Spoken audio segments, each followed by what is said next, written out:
the plan is disturbing, you know, I don't think any property's improved aesthetically with a chain link fence. I think, at least speaking from the north property, I think that they should maintain a split rail fence. Again, he said it's cost equivalent.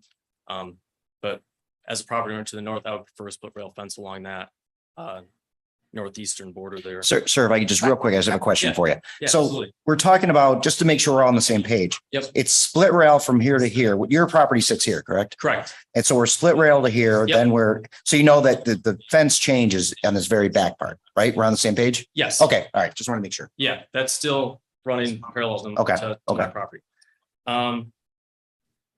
As far as saving trees, if it really is, obviously that's a mutual point. We both want to be saving trees. We're not trying to cut down more than they have to. I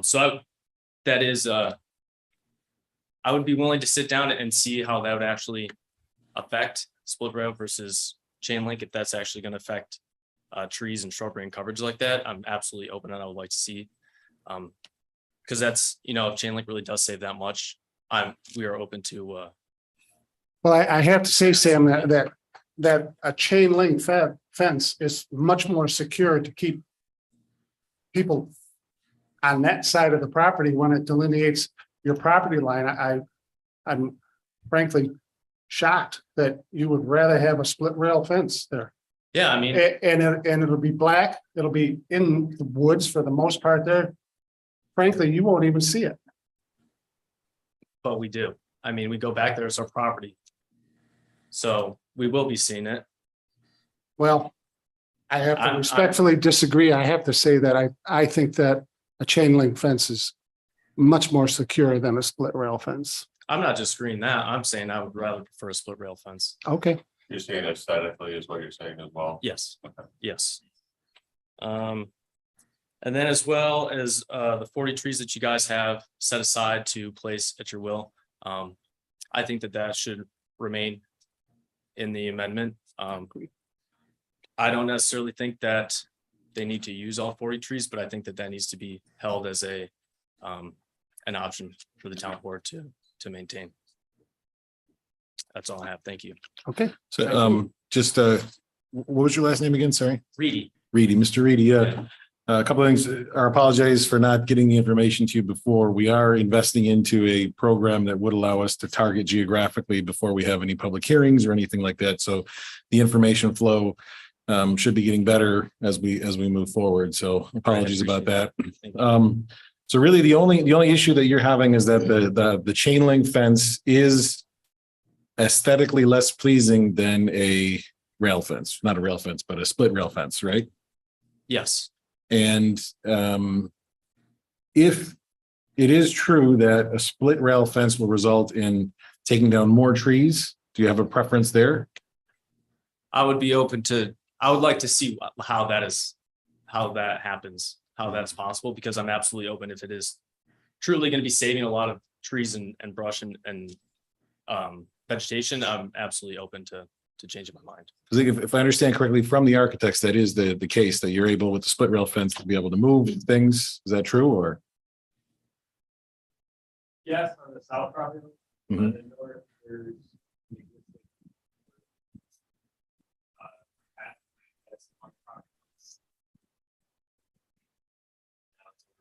so it's 4 or 5. Thank you, Liz. On the north side, there's actually a kind of path along the property line. So that property line is much easier to install. It was a little bit of a consistency switching to keeping both of the easterly halves, the chain link more so. Okay. And then I guess the last question is, would you see the chain link fence from your house or only when you're walking back in the woods? Because if I remember correctly, it's once the privacy fence is up, from our actual house, I would not be able to see it, but from the northern half of our yard, you'd be able to see it. so what we're talking about here, our decision is that you would, when you're walking in your woods, a split rail fence versus the property owner and their desire to have a chain link fence. So that's what we're pretty much deciding on today, I guess, with this part of it. Okay, thank you. Thank you. Anyone else like to address the board? Hello, I'm Crystal Dedrick. I'm the southerly neighbor. So I guess just to kind of piggyback on the northern neighbors there. I guess I don't have an incredible disagreement, providing the playground won't be there. I do know that there was a $50,000 grant that happened. I guess as long as that's a condition with the privacy fence on that decision, as long as that's a consideration and written in there in the special use, then I don't have any objection to that. As long as the playground's not going to go in. If there's a playground back there, we would be able to see all of that from our house. Yeah. Um, And here. In addition, we can also, we will be able to see the chain link fence in our backyard because of the elevation differences. Security was and like basically the liability issues, should someone come over onto our property with the creek bed. There's a little bit of a ravine, and there was folks that had come over onto our property previously. So that was my number one consideration, was the liability concern there. Have you posted your property? It's posted. Yeah, it's been posted the whole time we've lived there. So the liability concerns are, Well, I mean, if Re- someone still, even if it's posted, if someone gets hurt on your property, you still have to go to court, right? It'd be better if no one can get there in the first place. Prevention is the smartest option. okay. Yep. Yep, and just that we can see the chain link from our house. Is it the end of the world? No, but primarily, it's where Well, we it live. would, It's our house. it will keep people more on the right side of that property line, Mhm. more so than about anything else, frankly, other than that wooden fence. So Understood. I think that's, And just I mean, spitballing, go. I'm sorry for clarification. Would you prefer a split rail fence? I don't know. I'm not sure. So undecided. Yeah, I'm not sure what what else is gonna happen there, right? It's a commercial property. It's going to be run as a commercial property now. There's lots of people, lots of folks, don't know what the woods are gonna be utilized as in the future. That's my main consideration, Gotcha. because it is next door to our house. If there is a chain link fence that's put up on the south side, do you have a preference if it's 4 foot or 6 foot high? I think if the primary function is to keep folks out, then I think 6 feet makes more sense. One and done.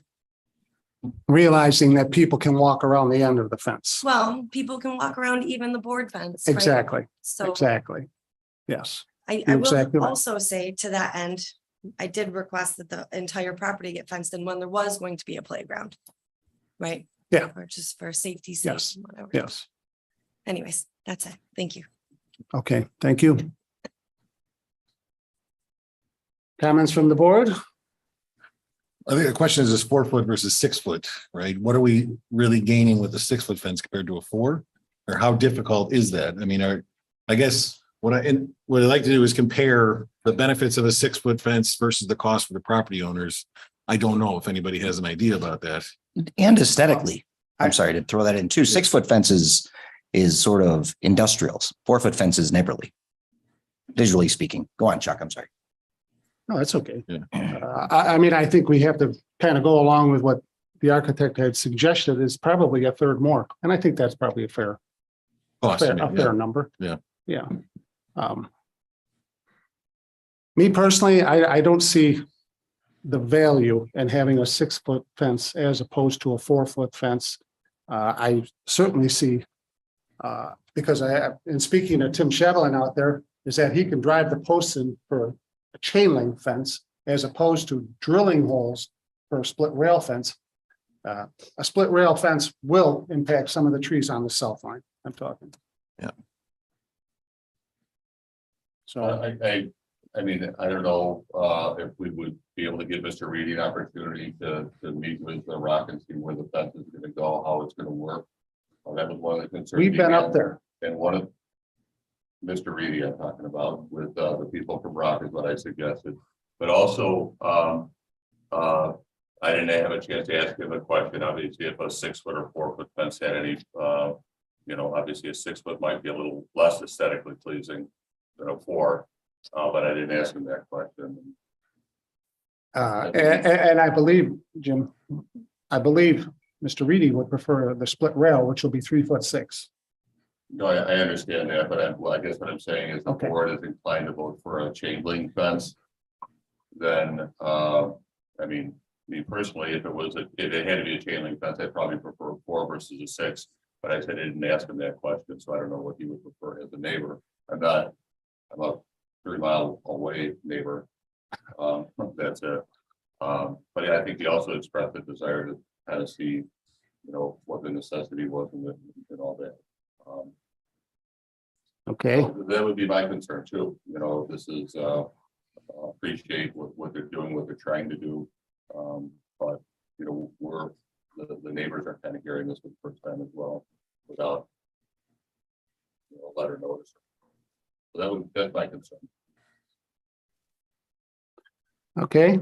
So, do we want to put this on the agenda and see where the motion goes, or do you want to?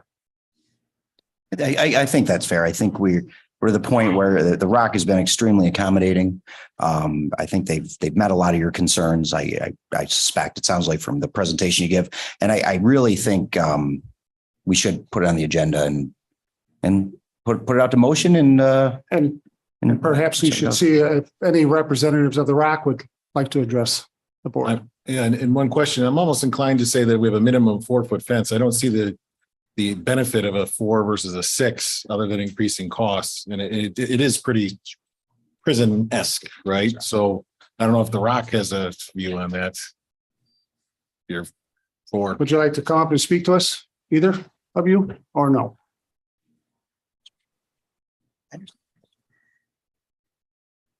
You don't have to.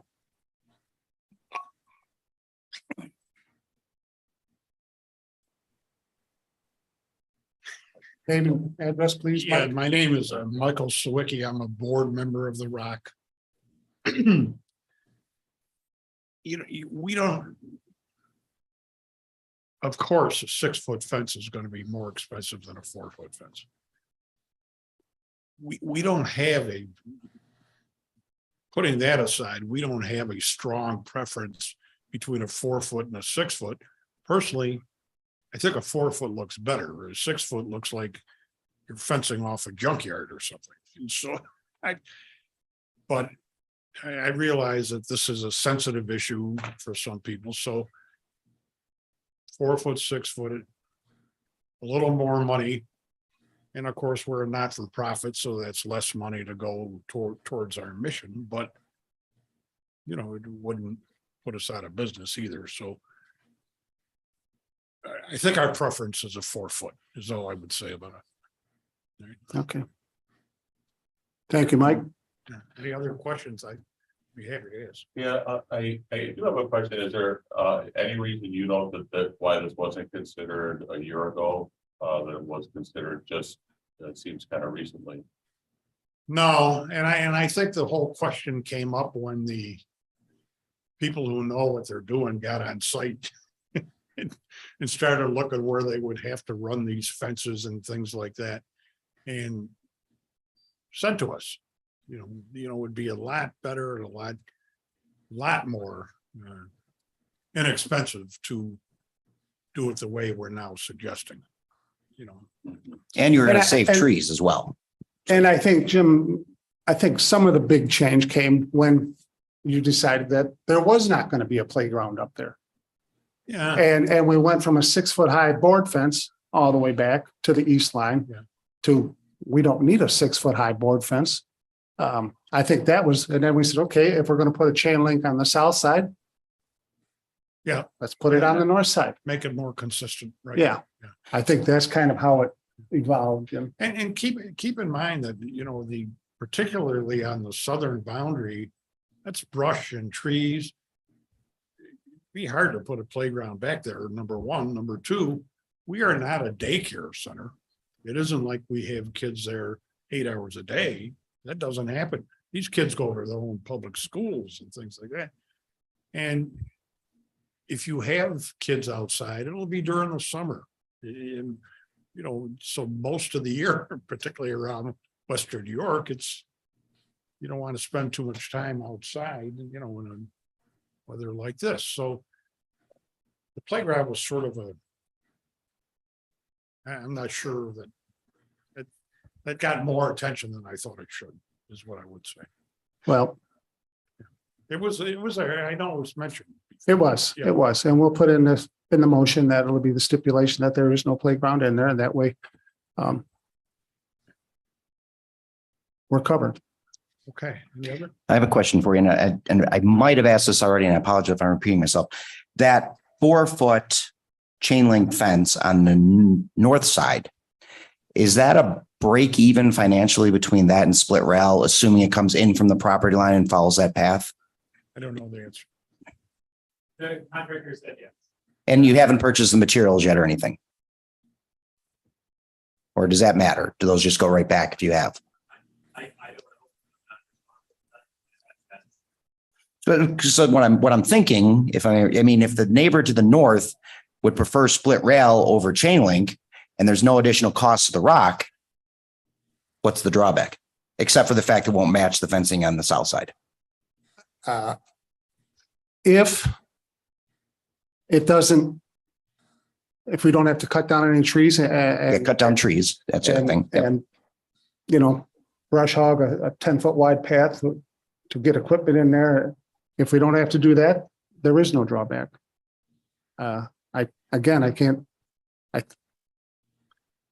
Whatever you would like, Yeah. I'm happy with. I personally think it's a mistake. I mean, children and people can cross that split rail fence, and they would have a little more difficulty crossing the chain link fence. But if that's what you'd like, Yeah, I want to echo Deputy Super. You're the property owner, and obviously the Rock has a right to exist too and conduct their business. I'm surprised that you're asking for a split rail fence because the chain link is a done deal. Like you said, it's going to be coated in black. It's going to be in the woods. No, we're not asking for a chain. That's true. split Yeah, rail. you've acquiesced.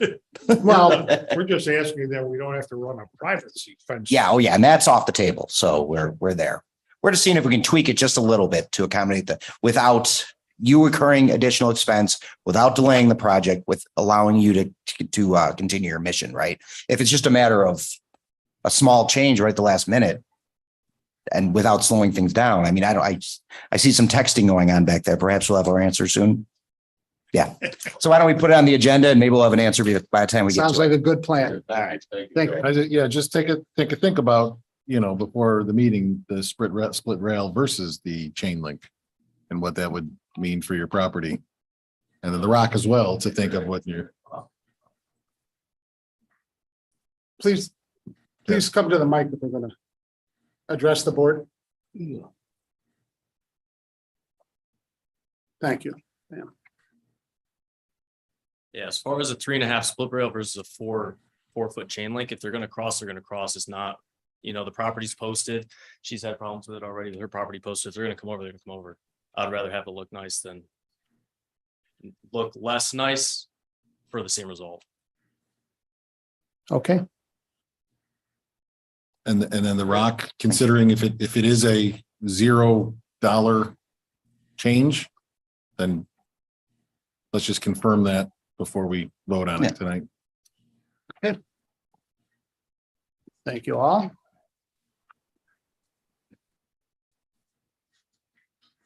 Next on the agenda, Jim, did you have anything to add to that? No, I listening to it, and I've been up there several times, right through the whole process. The only concern I would have with agreeing with you and Joe is the loss of trees by putting a split rail in. But I can understand the gentleman's position. That's his home. So hopefully it wouldn't be a big cost to the Rock to do that. I might not agree with it, but that's his position. I can go along with that. Okay. Thank you. Next on the agenda is the video conferencing the beginning of the local law, and I will let you lawyers address this. What are your thoughts? Together did a great job. I love that they did it. And I really am happy that someone took took a look at another town of Henrietta and saw what they did. So I think this is excellent. Okay, Whoever. Joe. You can thank Martha. Thank you. I am not a lawyer. Would we still, I have a question for our attorney though. I see in the town of Henrietta's example, it has a clause that says if you are participating via video conferencing, you must be visible in the camera. I'm assuming that's codified in state law, so we don't need to include that in our local law. I cannot answer that. Where, I'd what need to page take is a that look at on? that. I'm not aware of that being codified in state law. Jim. So if we're looking at the town of Henrietta's video conferencing policy and procedure, Yep. number 3, it says members viewable and audible. Except during an executive session, the public body shall ensure that the members of the public body can be heard, seen, and identified while meeting is being conducted, including but not limited to any motions, proposals, resolutions, and any other matter formally discussed or voted upon, whether such members are physically present or participating via video conferencing, i.e. your camera has to be on and we have to know it's you speaking. But is that codified in, That's my question. Public Officers Law 102, I think, is where we'd go back to look at. That's what's inspiring this town to exercise its municipal home rule authority to adopt a local law to allow your town board members to attend via video conferencing. We're just trying to catch you up to the state law. I can go back and take a look at that offline and let you. Thank you very much. Okay, okay, so you'll let us know next meeting.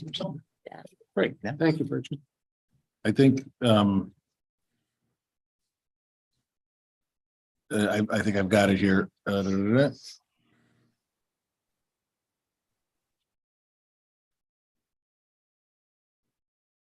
Says the public body must adopt written procedures governing member and public attendance consistent with Public Officers Law 103A and B. So we would also need the written procedures Is that, what are you reading from there, Luke? from the law here. State, Yeah, Public Officers Law 103A. The minutes need to include if any members were remote. The public notice has to state that video conferencing will be used, where they can view and participate. Must be recorded, and we meet that requirement because it's on YouTube for 5 years afterwards.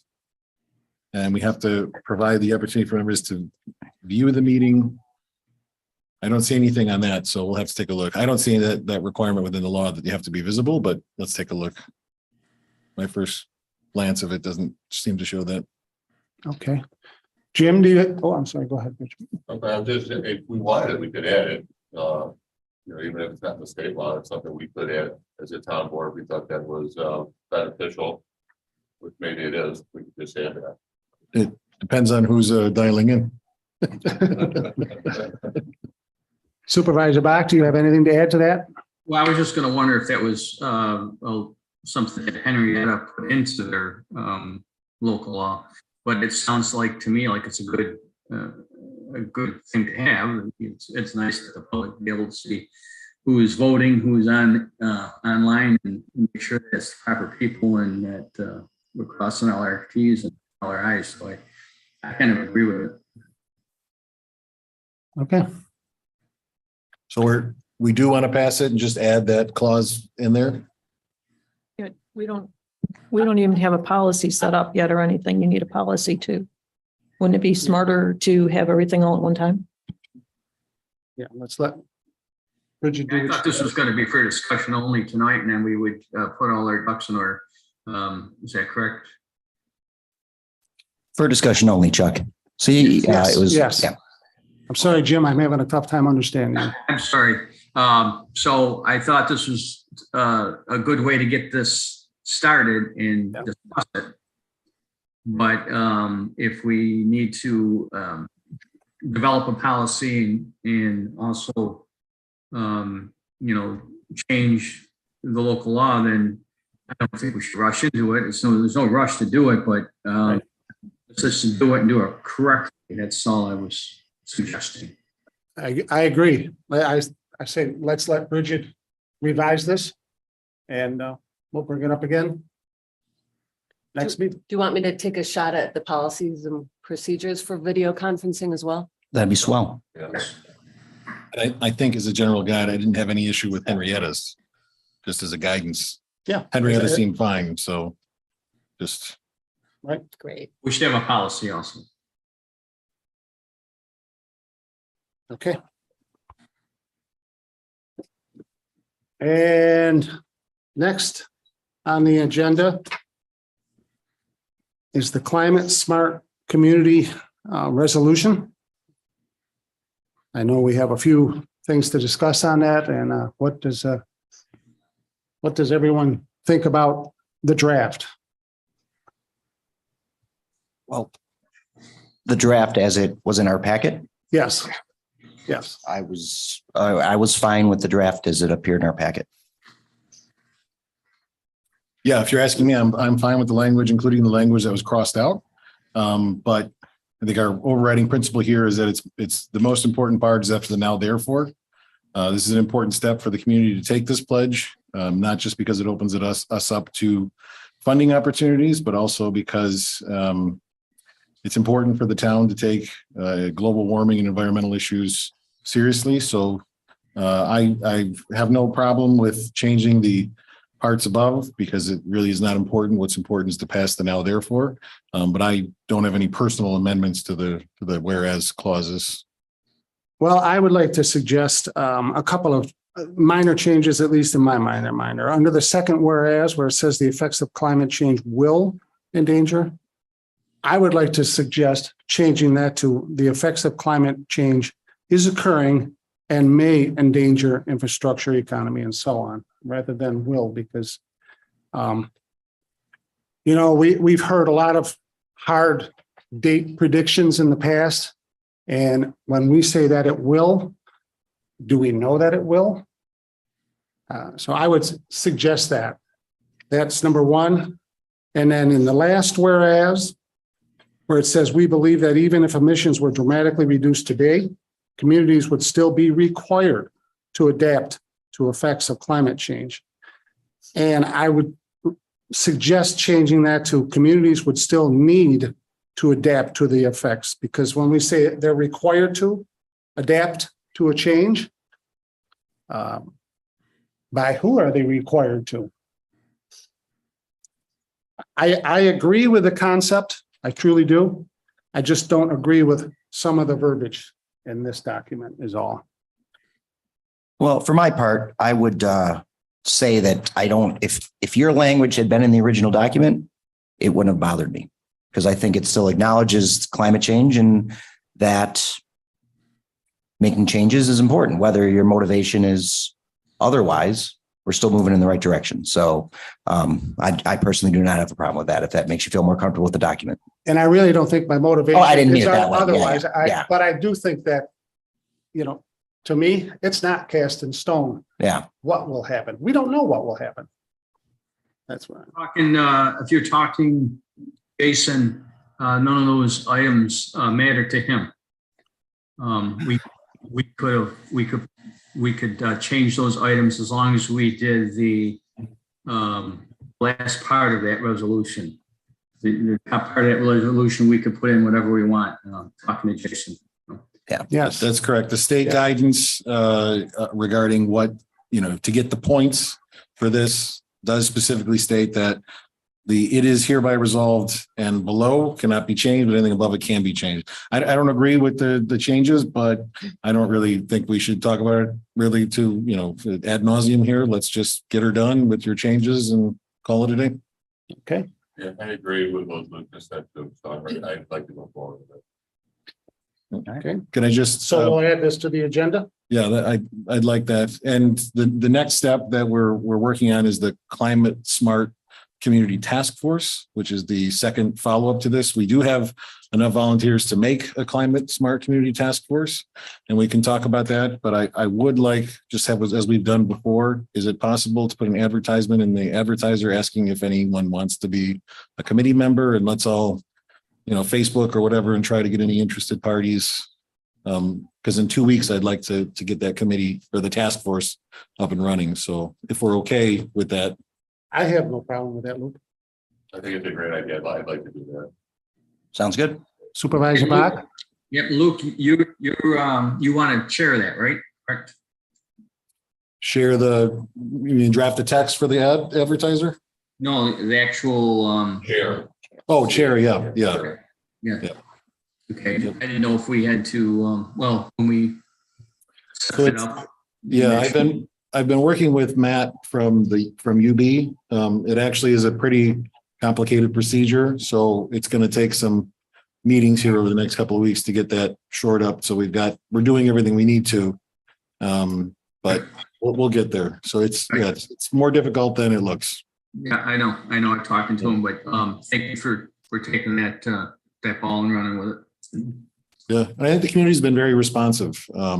One day, I guess if we're talking about it, one thing is that I've spoken to Mr. Shelley at the high school about high schoolers participating. So one thing I'd like to just throw out there is having 1 or 2 positions of high school representatives on the task force. They're really excited about it. I think that's a great idea. And then ACES also, is a great organization. They want to have a member on the committee. So I think we're going to have a good, very active committee that's going to help us out here in pushing forward for our bronze status. Good. Thank you for that. And that, let's see. And to be clear, Deputy Supervisor Schneider, I didn't mean to question your motivation. Oh, I know. I should have said perspective was the word I was looking for. I know. I got it. Okay. We'll start the regular meeting with a public hearing with the property at 718 West Falls Road in the town of Aurora. If anyone would like to address the board, please step up to the mic and give us your name and address, and I'll open this public hearing at 7:22.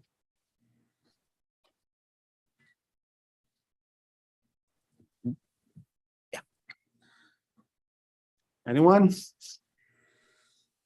Brad, would you like to say a couple of words or?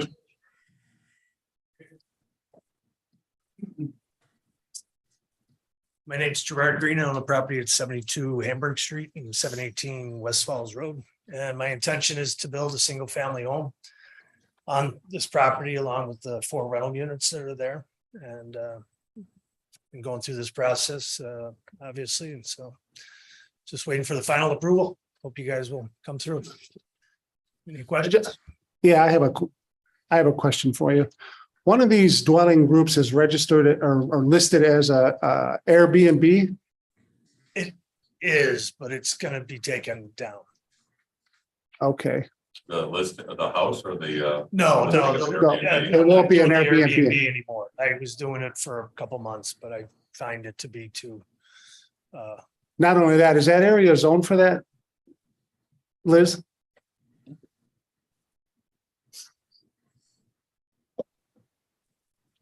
Sorry, 1 second. While she's doing that, and I'll just tell you what I thought. Sure. My understanding was you had to come to the village if you're doing it in the village for permission, but not in the town. So a short-term rental is not defined within the town, but a boarding house or a rooming house is, and that would be by that would be allowed in that zoning district. It does bring up a good point that we should have a policy so it's not as confusing, right? If it's allowed or not allowed, we had spoken about that. So something to think about for us to do is to have a short-term rental.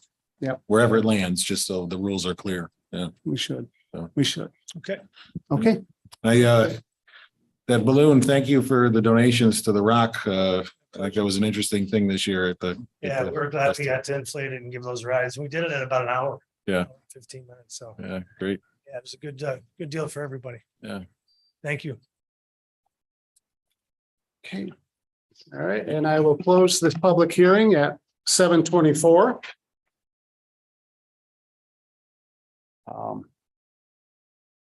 And we will discuss this again shortly.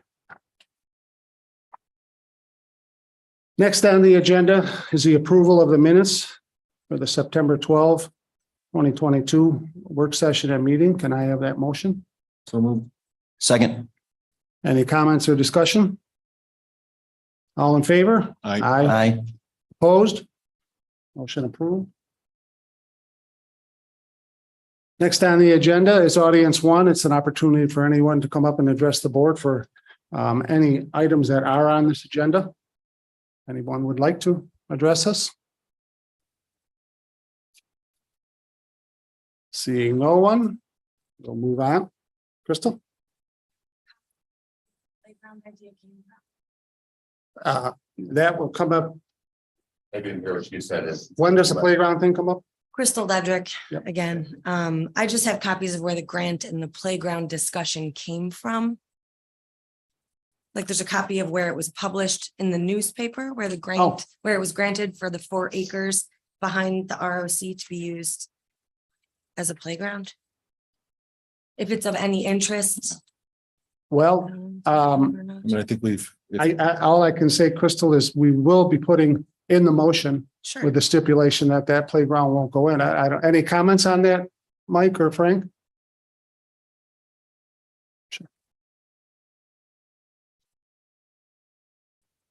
Yeah, the intent was never to have a playground. The What's your name? grant, Frank Cerny, Executive Director of the Rural Outreach Center. The intent was never to have a playground. We got the grant to produce some equipment that would be used for the kids engaging in play therapy at the Rock. So it's just not an issue. Well, is that play therapy outside? At times, yes. And that's been going on for 5 to 6 years now. And is that going to be located in the eastern section above the end of the parking lot? We're not sure yet. Probably not. Probably toward the front. And when I say equipment, this is movable. It's hard to describe. It's not swings and stuff like that. It's equipment that allows the kids to be creative because that's part of their therapy. So it's not playground per se. It's stuff that allows the kids to play and be creative and engage in the counselors as they express themselves and so on in play. And when you say it's movable, are you saying that it's something that's movable? Oh, yeah. Throughout the course of the day or Yeah. movable? They're about 4 feet and they fold into different shapes and the kids can build things and then they're stored or they're in storage right now. Thank you. So it's not permanent equipment or anything. Could this be used in the area to the north of the building and that section up in there? There's a berm there right now that might About to the east of that, where that berm is? well, there's trees there. We'd have to cut the trees down, which we're reluctant to do. Because you remember just to the north there, that's where that accessory space will be. Yes. So it'd have to go further east than that. Is this significantly different than saying having the kids go outside and give them a ball to play with? I mean, it's Yeah, just. it's like a soccer net and stuff like that. How many? I'm sorry.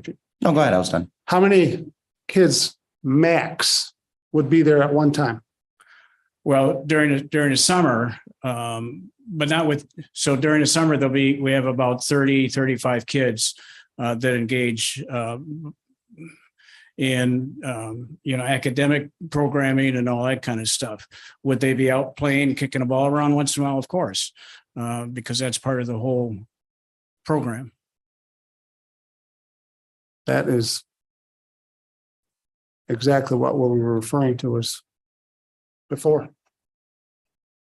You mean there's objection to kids going outside and playing? It's a playground, Frank. It's not a playground.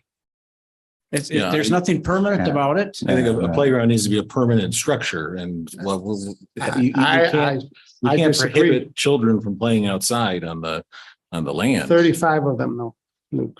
I mean, and I have no problem with the kids playing outside, but I think that the neighbors to the south, I think they have a valid point that the whole reason for that 6-foot fence was to break some of the sound of that.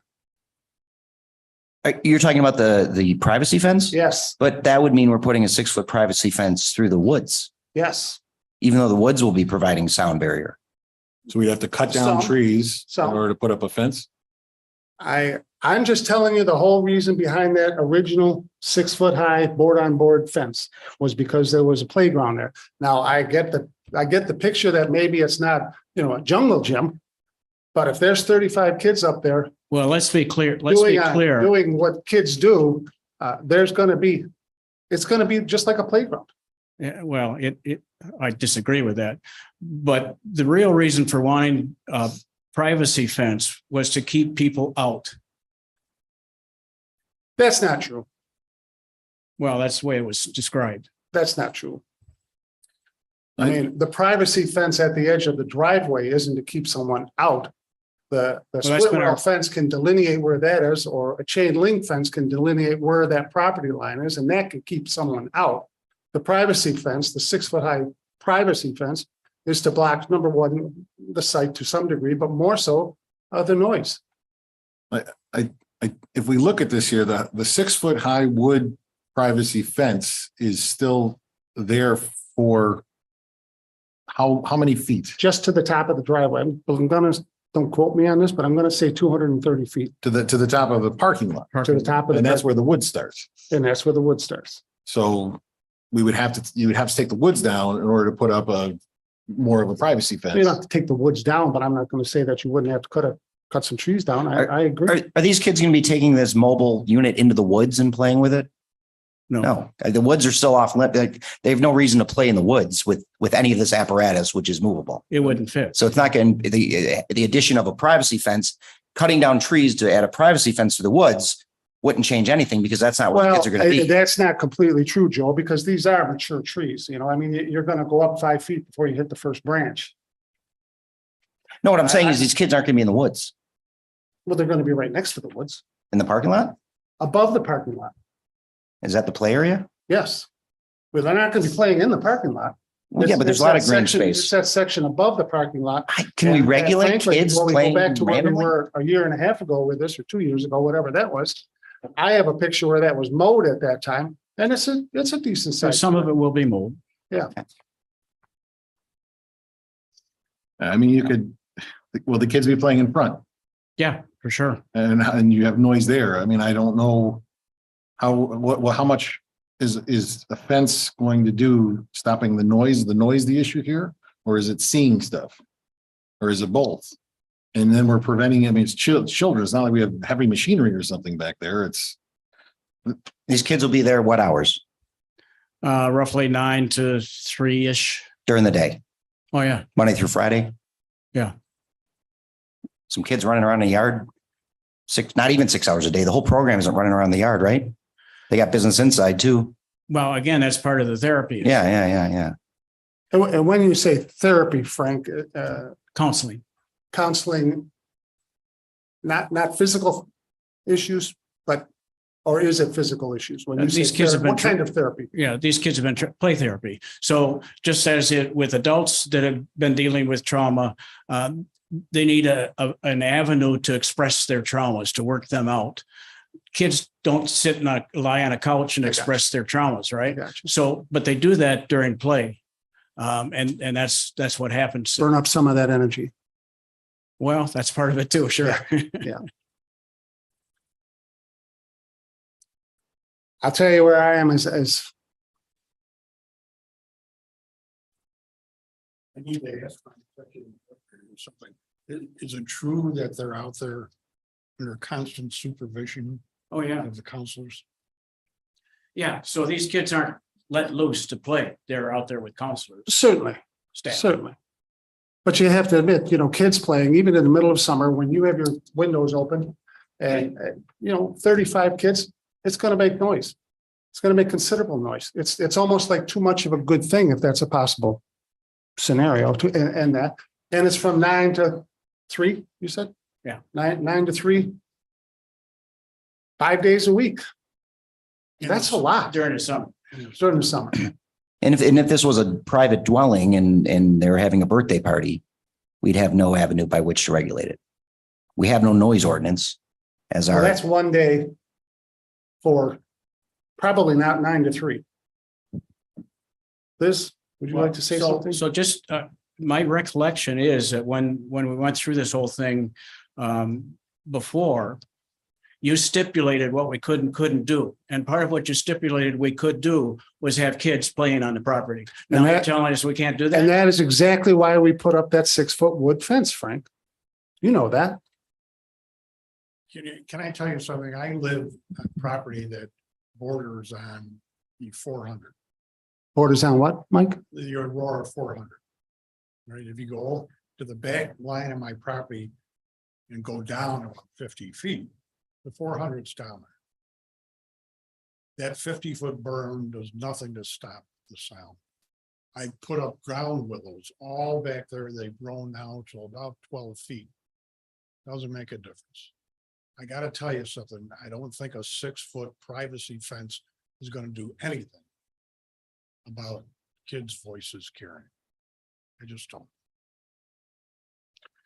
A privacy fence, as far as I can tell, is for visual obstruction. It doesn't do anything for sound. It really doesn't. Well, I mean, it's a well-known, process to put berms in to deflect sound.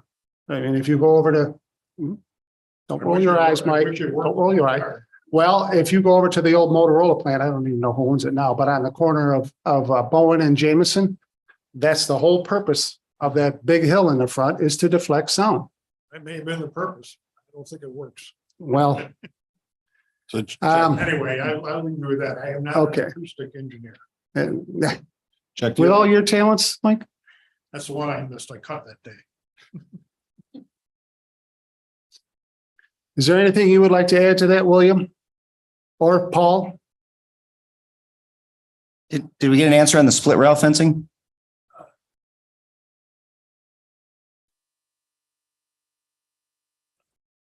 So we did, and material wise, it may be a little bit of a wash, but there is more work involved in installing the split rail over the chain link.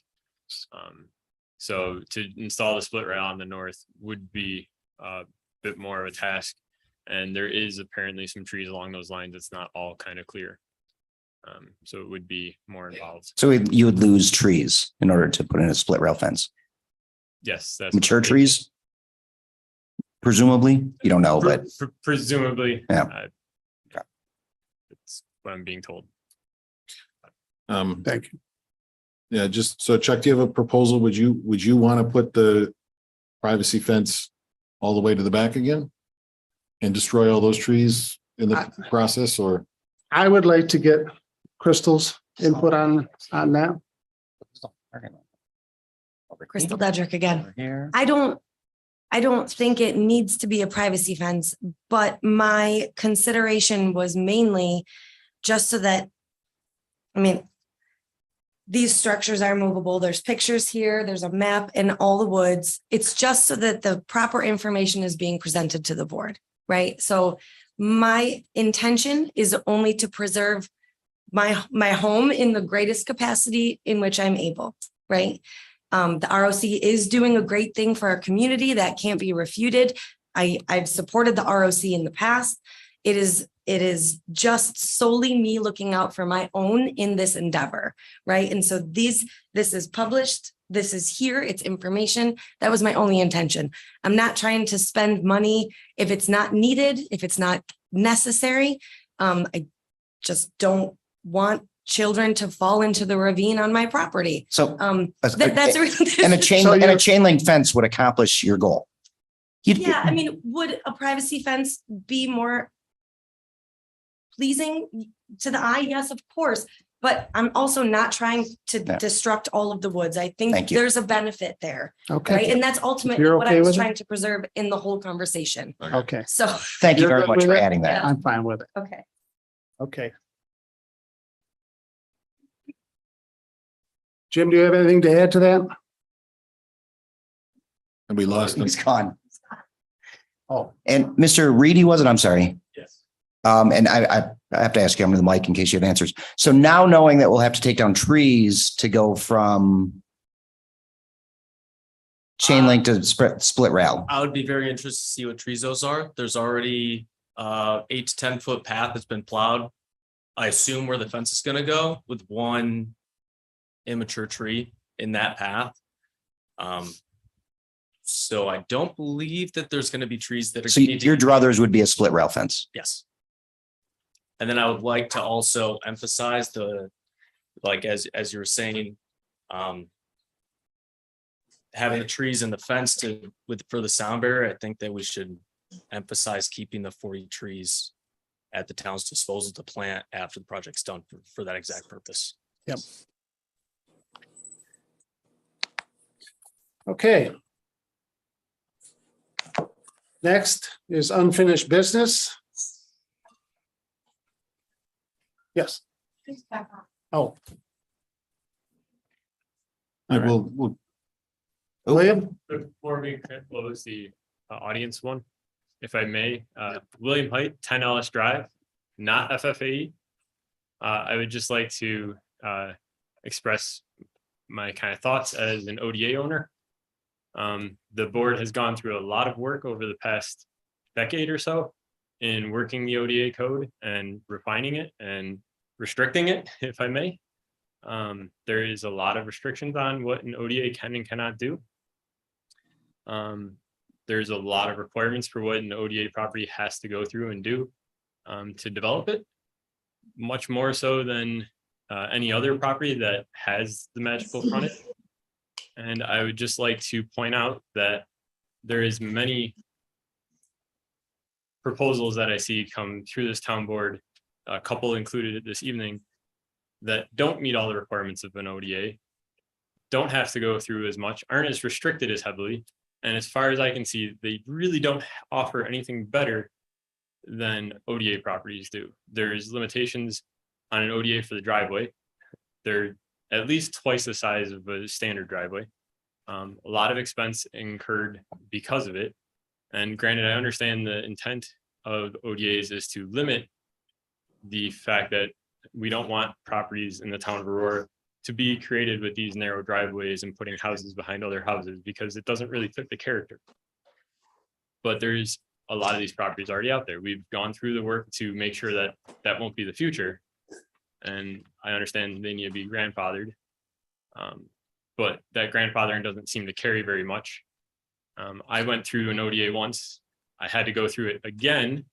And I had to go through the entire process to review and get approval and variances to not have to add bump outs to my driveway that I had already built to the 20-foot minimum 5 years ago. I had to go through to prove that I didn't have to do bump outs.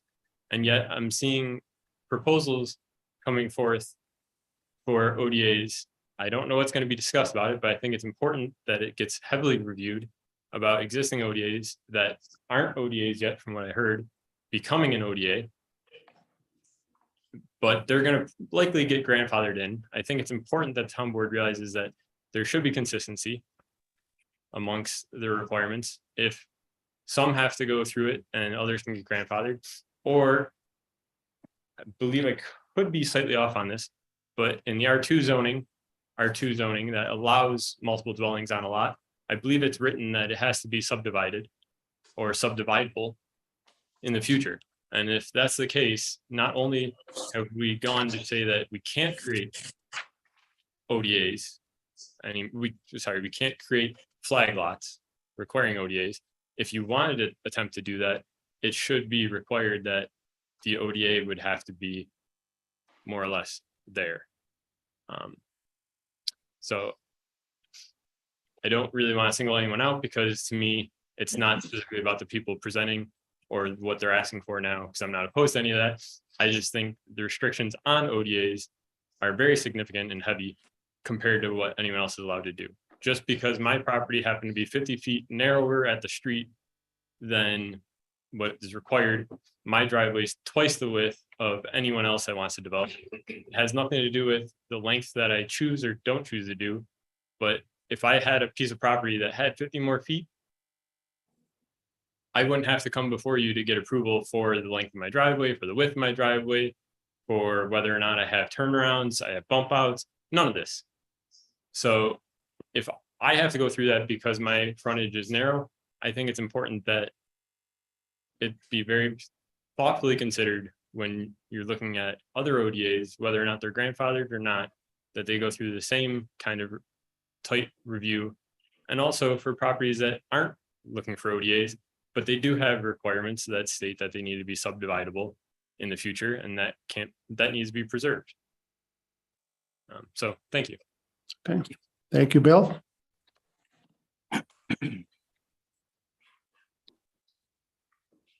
Okay. Under unfinished business, we have the dwelling group at 718 West Falls Road.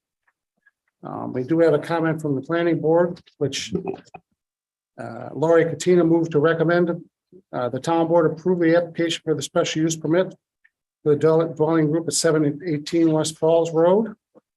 It will require septic and site plan approval at that time. And they also ask that the town board consider transference in the case of a sale of the property to a new owner.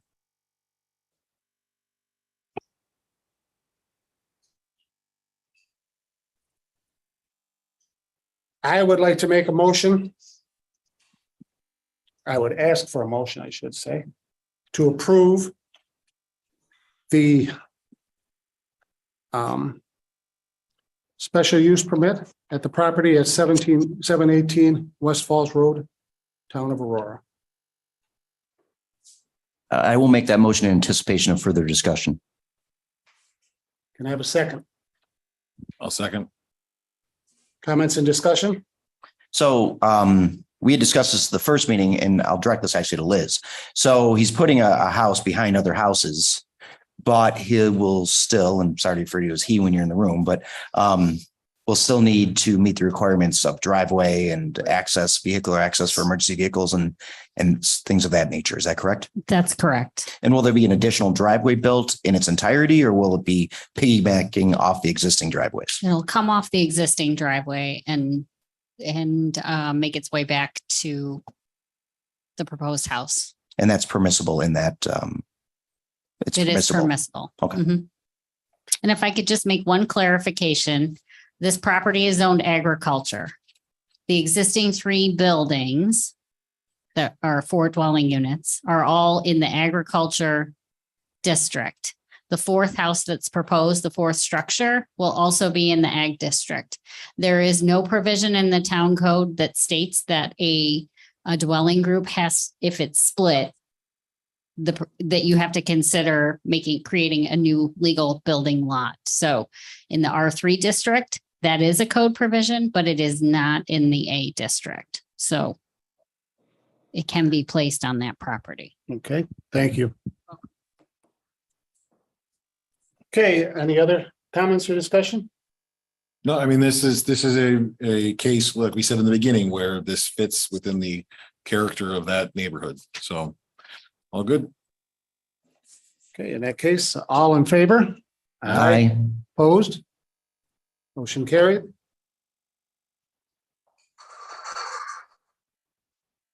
Under new business, I would like to add 5J, which is the climate smart communities, onto the agenda there. Can I have a motion? So moved. Can I have comments or discussion? All in favor? Aye. Aye. Opposed?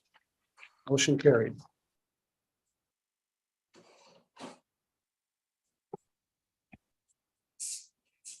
Okay. First item under new business is the open development area at 757 Center Road. And we talked about sending this to the planning board. Could I have a motion to send the ODA application for 757 Center Road to the planning board? So moved. Second. Second by Luke. Any comments or discussion? All in favor? Aye. Opposed? Motion carried. Better read. Well, slow it down. Next is the amended Rural Outreach Center Site Plan Review application. Can I have a motion to approve? Can I make the motion, I guess? You certainly can. Yeah, because I would like to motion to approve the amended site plan with the one change that the south side fence currently stated as 6 foot is a minimum 4 foot. Correct. And what about the north fence? North fence is, and north fence, the chain link as it currently is. And we can talk about that, but that would be my motion. So the motion on the table is to keep the plan as it is at present, with the only change being that the south side, it is the south side, right? Yeah. Most of the 6 foot to a 4 foot chain link. Yeah. Can I have a second? What about the 40 trees? Pardon me? 40 trees. Oh, yes. The 40 trees We, that are banked in the original proposal, I would say keep them in there. We can always address that at the end of the project. In the original site plan, there was 40 trees that were banked at the discretion of where they would go by the town board at that time. The application has asked if we would forfeit those 40 trees. I would suggest that we keep those 40 trees banked just until the end of the project. If we don't use them, that's great. But if we need them, we'll have them there. So I would like to add to that motion or revise that motion. I'll then withdraw my motion. And Okay. have someone else do it. I'll make the motion. If I could have a motion to amend the site plan to show that on the north property line from the east line to where the privacy fence abuts, that be a 4 foot chain link fence. And then on the south property line from the east line to the point where it meets the 6 foot high privacy fence, that also be a 4 foot high chain link fence. And I would also ask that we keep the 40 trees banked as in the original site plan review. It was in the original site plan review, and we can decide at the end of the meeting, at the end of the project, how we want to handle it. Any motions? Oh, that was the motion. That was a motion. You want a second? Someone would second. I'm not in favor of the 40 trees. I think that's too big of that's a lot. It's a heavy expense to have. But we sit don't out know if there. we're going to use them, Joe. I understand that, but it's the obligation, the potential obligation. It's like a liability down the road that you can't account for. I was out there and I respect everything you said, sir. But was it Tim who's running? Shepherd. Yeah. He made perfect sense that they have the trees clustered at the corner of the property. It's just, I don't see a need for 40. That's a lot of trees. That's a lot of expense to have down the road and not know. How do you plan your budget when you might have to plant another 40 trees down the road? It just seems overly would you burdensome. suggest, Councilman? I would be comfortable with 10 trees if we're negotiating. 10. I saw the trees over there today. I think if you put in, if possibly, if needed, 10 pine trees, I think that would get the job done. Based on the fact that there are already a number of trees at the corner there, where the fence, the northern. That's in the original site plan, Joe. These right here that we're Yes. looking at. Yes. Those are part of. But my understanding, those are separate from the 40 trees. They are separate from the 40 trees. Yes. So the plan I'm looking right now doesn't include those 40 trees. That is correct, because Yeah. the location of those is, Yeah, we've been adapting as the building came into existence, we've been adapting right along. We've seen where we're not going to take down woods here. We're going to save some woods there. I Can just we think barter for 40 tree 20? liability is significant. can we barter for 20, Jim? I'll give you 15 trees, Chuck. You got it. So, all right, I'll revise that motion again. I would like to make a motion that the north line from the east property line to the spot where it abuts the 6-foot high privacy fence be a 4-foot high chain link fence. And on the south line from that easterly property line to the point where that abuts that 6-foot high privacy fence, that both of those be a 4-foot high chain link fence, along with keeping 15 trees banked to be decided at the end of the project or at some point in time, where and if they get used. I'll second that motion. Any comments or discussion? This rock is a real troublemaker, isn't it? I do have discussion. I'm in favor of the rock. I'm in favor of the, if they gotta change that, they gotta do that. What I'm not in favor of, and I appreciate it's getting close to the end of construction season.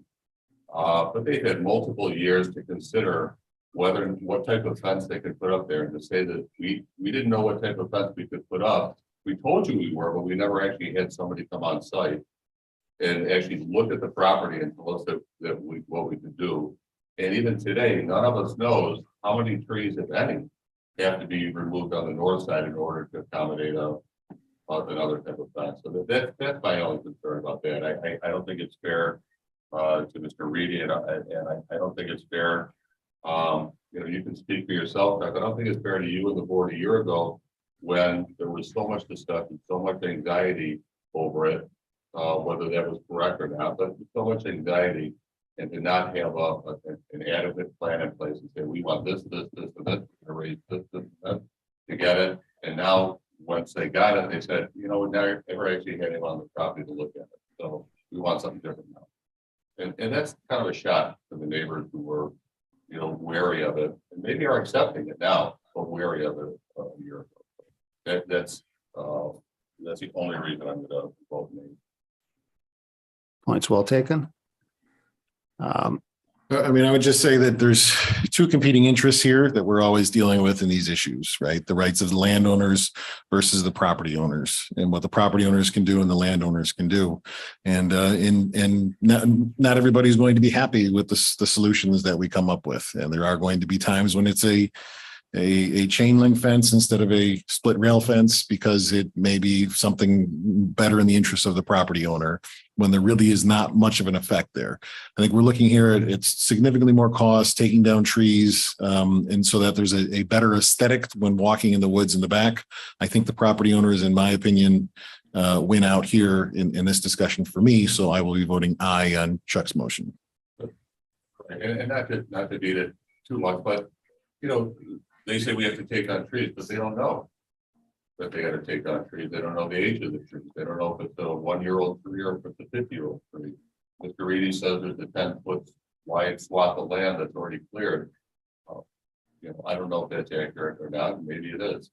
I think the problem is that this was built in a residential area, and the people who bought in the residential area had an expectation of residential land.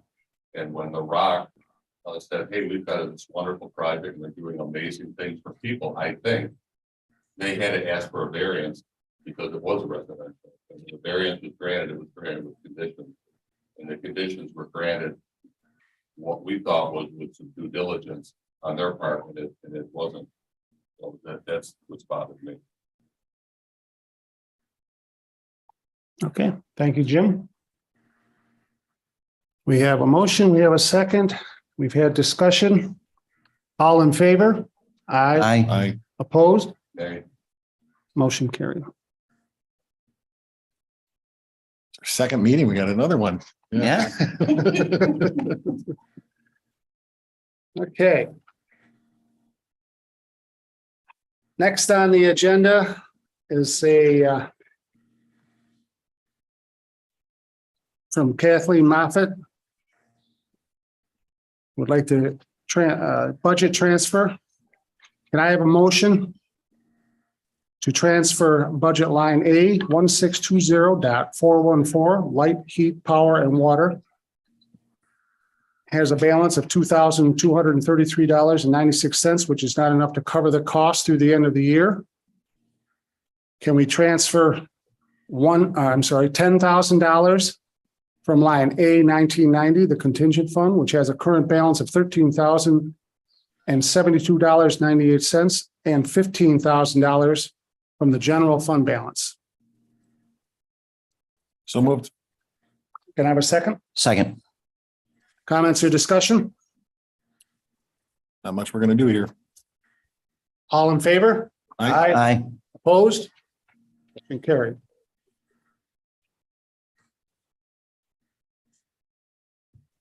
Next, we have a request from the Highway Department. Can I have a motion to approve sending Mike Evans to Cornell University right-of-way pesticide workshop being held on October 13th and 14th in Liverpool, New York? The registration fee is $85. The hotel room for one night at the Ramada by Wyndham in Liverpool is $101.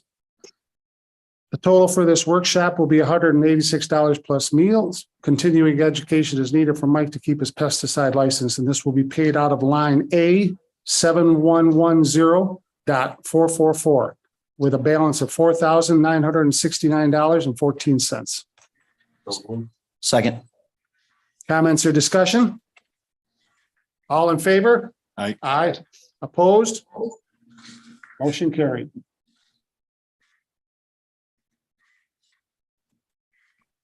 Next, we have a delinquent water out of district.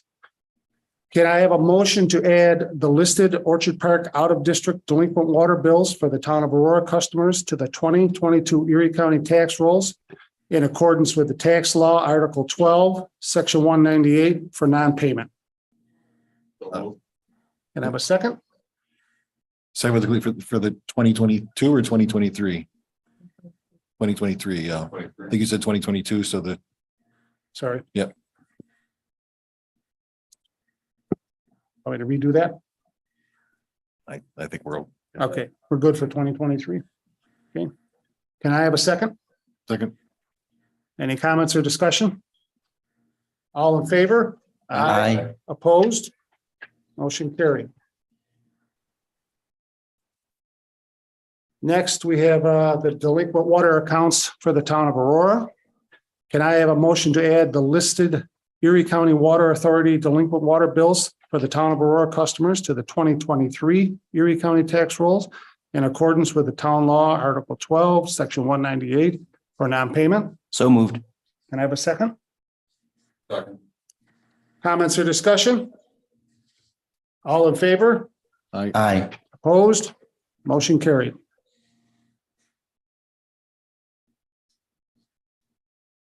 Next, we have a request from Donna Bodecker.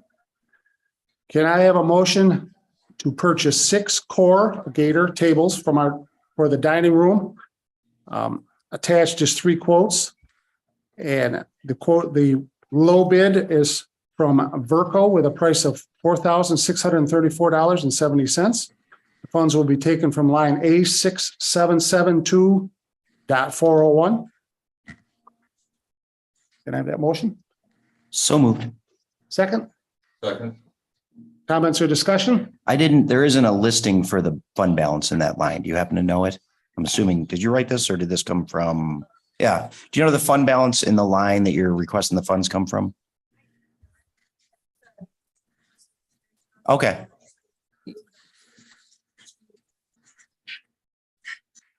Okay. Perfect. Then that answers my question. Thank you.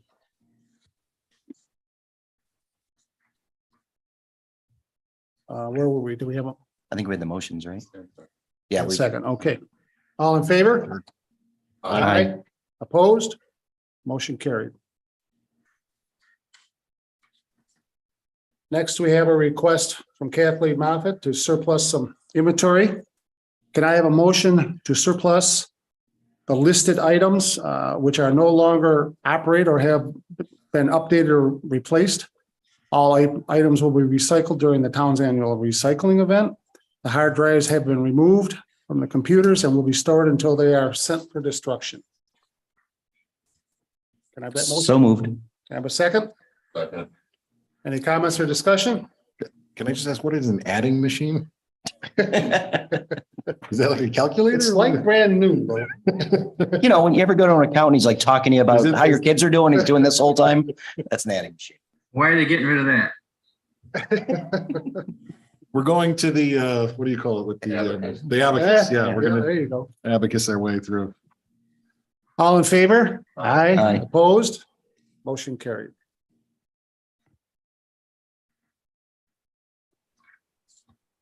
Next, we have the tentative budget. And I think Supervisor Bach, would you like to speak about the budget?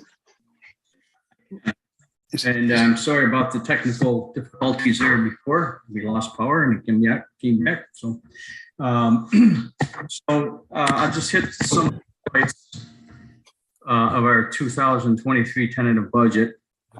And I want to thank, first of all, Kathleen Moffett. She worked very hard with me on this budget. As always, they're extremely challenging budgets. But this year, I think we came up with a really good plan, a good budget. And I also want to thank all the department heads and the board members involved with the budget. This year's budget will be able to stay under the tax cap over $50,000. We're going to have a tax increase in the A fund of 3.96%. The B fund 1.24%, which is town, not a village. The DA fund, which is our bridge fund, is flat tax right now. Looking at flat tax. This is the tentative budget, so we all know. I don't think there'll be any changes till we get to the preliminary budget, but these are the figures we have right now. And the DB fund, which is the highway, is a 0.18 tax increase. So in those funds, I think we did a really good job, and I want to thank all the department heads for their input, especially Dave Gunner working with us on this budget. He's always been very good in getting things done, getting the roads done, and keeping his tax low. He's done a great job in that. And, we did give you a lot of tax money this year, Dave, but good job. So more importantly, what we did with wages, I think, was really important. And I think everyone's going to be happy with this, the employees and the taxpayers. We had to make some corrections and adjustments to a lot of our employees who were making $17 or less, especially with over 20 years of experience, some of them. And minimum wages catching up and very fast to them. So we increased their hourly rate $1.50 an hour. And on our employees, we went with a 4% increase for most employees. Union, we'll be making an offer to them to amend their contract in the future to see if they are willing to look at that same increase. We also looked at a one-time bonus to all our employees, and this is made available because of our ARPA funds, American Rescue Plan funds, that the federal government has given most towns, and suggested this is one of the suggestions they have given to us to use this money for. So with agreement with the rest of the board, we looked at a bonus of $500 for every part-time employee and $1,000 for every full-time employee. This is a one-time only bonus. But if you compare salaries and what the town pays to most towns, we are really under the line. And I believe it's important that we do this. It's important to our employees with the inflation rate and retention of our employees. So I believe it's a great budget for those employees. It addresses their wages. It's a very moderate tax increase. And I look forward to passing this at our public hearing. I will give a PowerPoint explaining how this affects each taxpayer in the town and the village and going into more detail. But again, thank you everyone for working with me on this. I think it's a great budget, and staying under the tax cap is huge. And we were able to do this through some increased revenues from tax, sales tax and mortgage tax. But I think it addresses all the issues that we need to address in the upcoming budget. So thank you. Thank you, Jim. Thank you for going through that with us. We appreciate that. And it is a good budget for everybody. So with that, can I have a motion to receive the 2023 tentative budget from the town clerk? So moved. Second, Second. any comments or discussion? All in favor? Aye. Opposed? Motion carried. And then for the climate smart that we added at the end, it's okay. I'll just read the motion because I made my notes here. So, and I'll just start with the whereas, and I'll make it as quick as I can. Whereas the town of Aurora, herein local government, believes that climate change possesses a real and increasing threat to the local and global environment. Whereas the effects of climate change is occurring and may endanger our infrastructure, economy, and livelihoods, harm our farms, orchards, and ecological communities, including native fish and wildlife populations, spread invasive species and exotic diseases, reduce drinking water supplies and recreational opportunities, and pose threats to our citizens.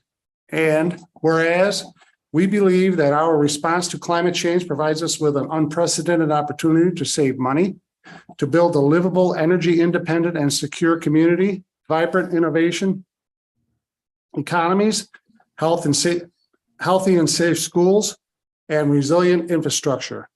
And whereas we believe that the scale of greenhouse gas emission reductions for climate change will require substantial efforts.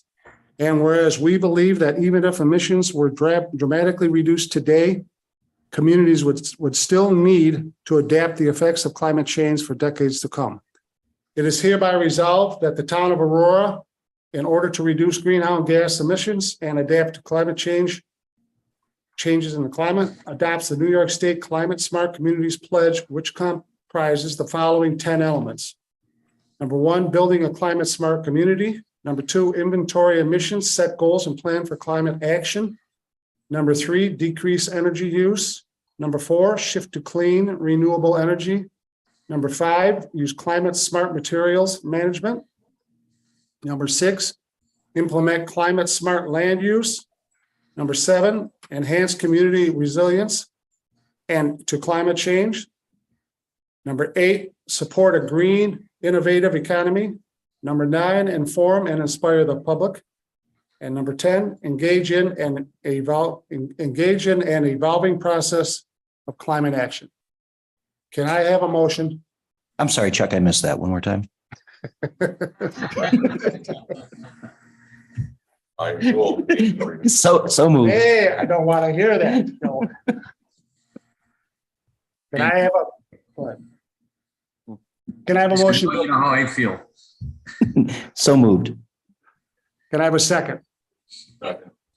Any comments or discussion? It's an important step forward, and we'll look forward in 2 weeks to getting the task force. All in favor? Aye. Aye. Opposed? Motion carried. Okay, under communication and reports, I have the August 2022 Senior Center report, the building department public notice, the town clerk water from August of 2022, and the town clerk tax report from August of 2022. Business from board members. Let's start with Councilman Luke. Yeah, the main thing we haven't spoke about is the New York Forward Grant was submitted last Friday for the Hamlet of West Falls. It was really exciting to put it together. Alma Brown did a great job with the surveys and things like that. Connor Snyder is not here tonight, also helped a lot in the drafting. In the end, I think we have a really strong application. There are so many projects down there that we could really implement, that the business owners are implementing, the different community organizations. We thought our goal was to get 5 million in projects, so we would be over the threshold of what is required, and we ended up being over 15 million in projects. That includes the municipal businesses, things like that. We had 60 people come out for our public hearing or public meeting.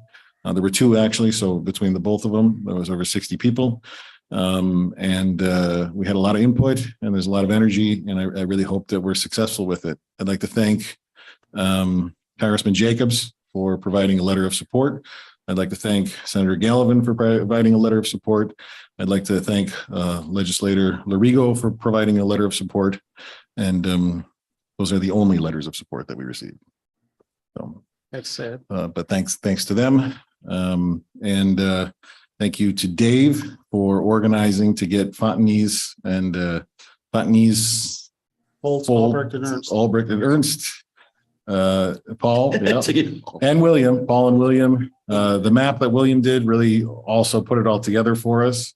Thanks to, I don't want to miss this, want to be there for the road drawings. Floyd Albert for that. It also helped us to make a really strong application. And that's good. It's strong. The only ones I know of in Erie County that have submitted are the Village of Orchard Park and the Village of Lancaster. So that would be our competition. So let's hope for 4.5 million and see how it goes. Sounds great. Thank you for that, Luke. Councilman Granville? I wasn't gonna add anything, but I just want to piggyback on that. I was at that meeting, and I would say every single business owner in West Falls was there. They had a representative from everyone, and we're excited about it. I think the only complaint was from a resident who didn't want more people walking in front of his house.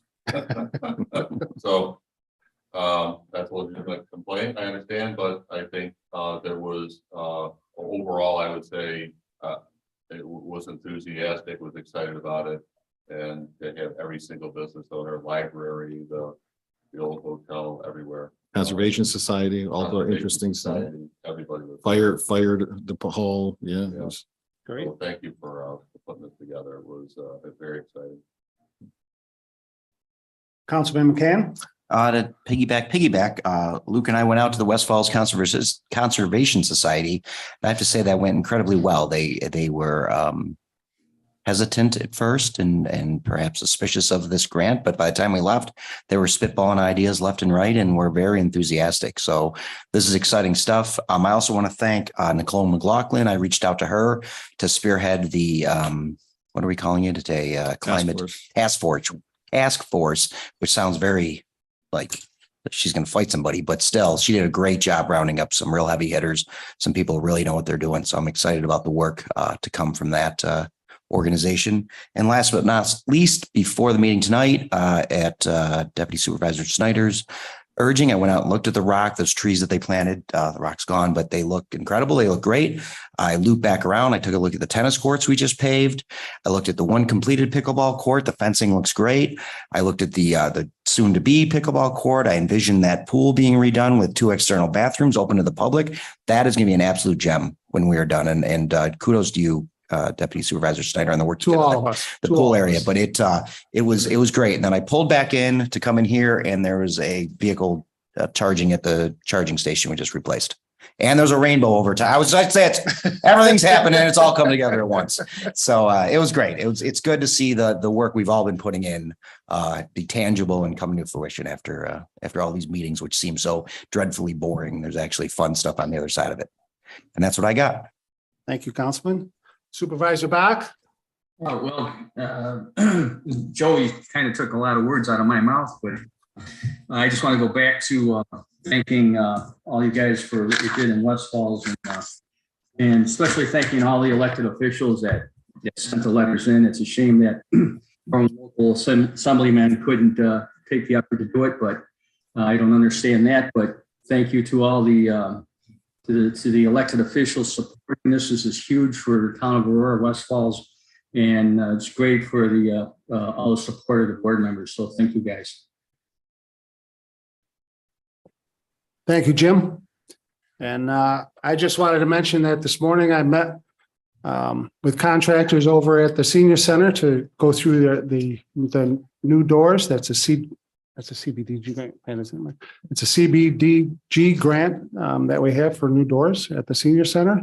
And tomorrow morning at 8 o'clock, we are meeting with our contractors for the pool and our architects for the pool for the kickoff meeting to get that rolling. What time is that, Chuck? 8 o'clock All at right. the pool. We might move from the pool because Mother Nature, I hope Mother Nature helps us out here just a little bit here because she hasn't been too kind lately, but we'll start there. That was all I had. Next is audience 2. It's an opportunity to address the board with any subject. Does anybody have anything they'd like to say?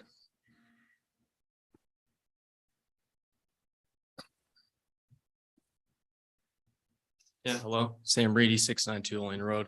I just want to thank Mr. Granville for trying to defend the residentiality of our properties to the north and to the south of the ROC. I'm not sure how long extensive the process was for them to come up with a proposal, but I assume it wasn't overnight. And the lack of planning and preparedness on them is ultimately going to get paid for by us, the neighbors. So, Mr. Granville, thank you for trying to defend that. Thank you.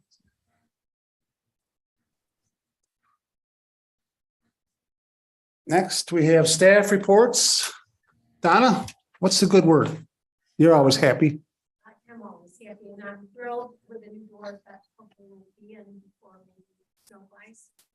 We're looking forward to those. Those doors are old and snow comes in sometimes and they're not great. So that's great. You accepted a few weeks ago a donation from the Rotary Club for a new water fountain bottle filler.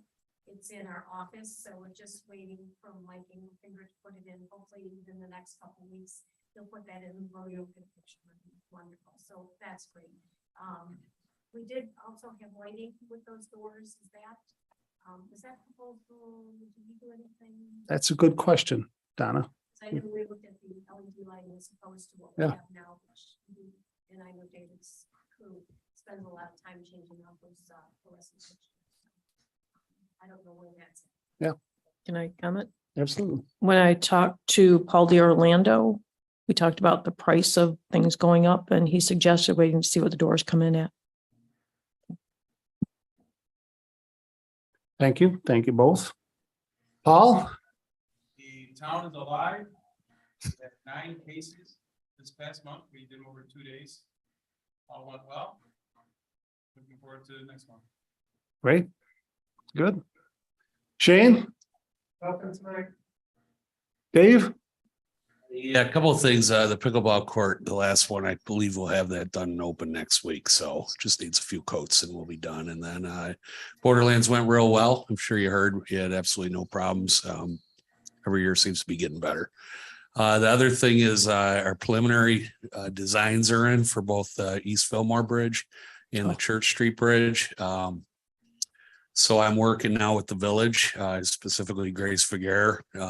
There's some things that have to be done by the village to be ready for us, specifically the East Fillmore Bridge. It's 1 lane currently. So for us to put our 2-lane bridge in, there's going to be some road reconfiguration. So I guess I'll be on the agenda either the 3rd or the 17th to talk to the village about that. But I don't see any problems. I think we'll have this all buttoned up and bid early in the spring and we'll have those done by this time next year. So Great. that's it. Besides that, clerk of the works is meeting you there tomorrow and Yep, kicking it off. All right. sounds good. Okay, thanks. All right. Can I have a motion to approve the abstract? So moved. Second? Good. Comments or discussion? All in favor? Aye. Opposed? Motion carried. And can I have a motion to adjourn? I'll make that motion. That's illegal. I'll make that motion. I'll second. All in favor? Aye. Aye. Opposed? Thank you all for coming.